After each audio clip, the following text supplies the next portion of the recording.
Space surrounds us all, from the dark starless night of the city to the freckled countryside, and using modern technology, we are able to delve deeper and deeper into the void of space, its spectacles and troubles. This project will try to delve into the formation of these lights that dot the sky and inspire our imagination. All stars start their lifespan from a stellar nebula, a gigantic gas cloud containing the necessary materials for their creation. In the nebula, all atoms or particles are attracted by all other particles due to gravity, and thus the nebula will begin to contract. After a while, the nebula takes on the form of a sphere, with an accretion disk around it. When the gas falls towards the center of the nebula sphere, the potential energy is converted into thermal energy, meaning that it will start emitting infrared, while as it contracts further it will start to emit visible light. The spheres are thereafter called protostars. At first, the emitting infrared radiation finds its way into space. However, as the gravitational force of the protostar increases in relation to its density, a lot of this radiation gets trapped inside of the protostar itself, expediting the heating process of the protostar. The protostar continues to contract until the temperature rises above 5 million degrees, allowing for hydrogen burning to begin. The force generated by the hydrogen burning also starts to combat the gravitational force, preventing it from further collapse. Radiation pressure is the force exerted on contact with the surface. For it to be considered radiation pressure, the radiation itself must be electromagnetic. Within massive stars, this radiation pressure plays a significant role due to the intensity of radiation in the interior of the star. Radiation pressure within massive stars is the dominant force counteracting gravity. With the absence of radiation pressure, the collapse of the star would be expedited. The mass of the main sequence star determines how they will act and look. For example, a star of mass of upwards of 60 solar masses will be blue, super bright O stars, while smaller 0.08 solar mass stars become red, faint M stars. The stable portion of the star's life cycle is also the longest, with the length of the stable period being determined by the star's mass, with more massive stars having shorter lifespans, as gravitational force forces the stars to use its hydrogen faster to combat it. In the comparison to the aforementioned production of harsh radiation from larger stars, an average star has its heat and radiation predominantly generated through nuclear reaction processes, which take place within the star's core. Around some of those stars, there are planets, just like the ones orbiting our own star, the Sun. The nebular hypothesis is the most widely accepted explanation for how the Sun and planets in the solar system may have formed. When our solar system was first created, all that was thought to have existed was a cold spinning cloud of gas called a solar nebula. The nebula resulted from an uneven distribution of gases throughout the universe. As the gravitational pull began to condense the gas towards the center, the speed of the rotation increased. This caused the cloud to flatten, creating an accretion disk. Matter continued to collect as the growing force of gravity drew it towards the center. Eventually the gas warmed from the increasing pressure, which created a protostar that later evolved into a star after atomic fusion occurred. Outside the star, matter was forming into clumps of gas, dust and rock, which created protoplanets. These protoplanets continued to grow as they trapped material in their gravitational fields. Because the protoplanets all formed from the same cloud of gas and dust, they travel around the Sun in the same direction and on the same plane. The nebular hypothesis also explains how the planets are arranged. The heat and solar winds caused by the Sun swept the lighter gases further out in the developing solar system. This is why the rocky planets Mercury, Mars, Venus and Earth are located closer to the Sun, and the gas giants Jupiter, Saturn, Uranus and Neptune formed in the cooler outer regions of the solar system.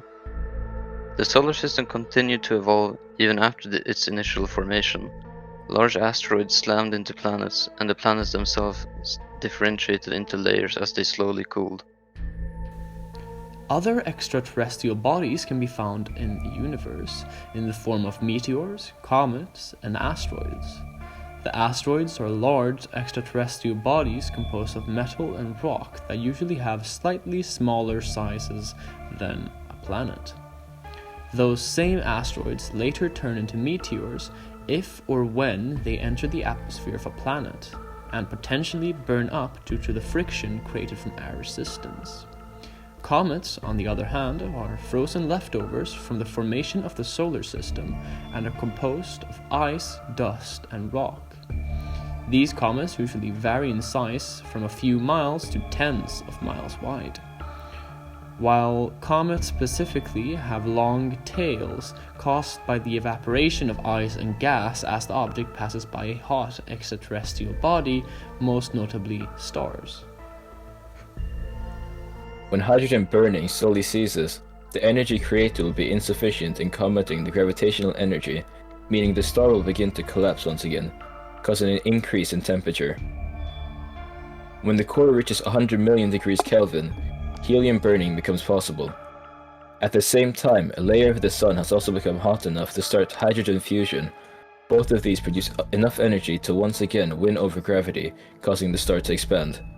The star has now become a red giant. Eventually, the star can no longer burn helium and thus starts to collapse again under gravitational pressure. When new helium eventually reaches the core and ignites, it instead sheds its outer layers, forming a planetary nebula. In most planetary nebula, what is left is a white dwarf, which are incredibly dense objects which mainly sustain themselves on heat stored from the previous stages of the star. In these white dwarfs, the gravity is only combated by the electrons being repelled by each other as they are pushed together. And unless the star accretes material from a nearby star or a system, it will slowly start to cool down. Theoretically, the last stage of the white dwarf star is to become a black dwarf, a body which emits little to no radiation. For example, it emits no light nor X-ray radiation. However, the universe is still believed to be too young to have created these objects. Larger stars of around 5 to 6 solar masses have more dramatic deaths. In these larger stars, the greater mass allows it to collapse further, fusing elements with increasingly heavier atomic masses. The fusion process and temperature increase until the creation of iron occurs, which is at around 5 billion degrees Kelvin. However, the fusion of elements beyond this start to require energy rather than producing it. This means that the core slowly cools until the star succumbs to gravity. In this final compression, heavier elements like gold and uranium are formed. After a while, the implosion turns into an explosion. This is a supernova.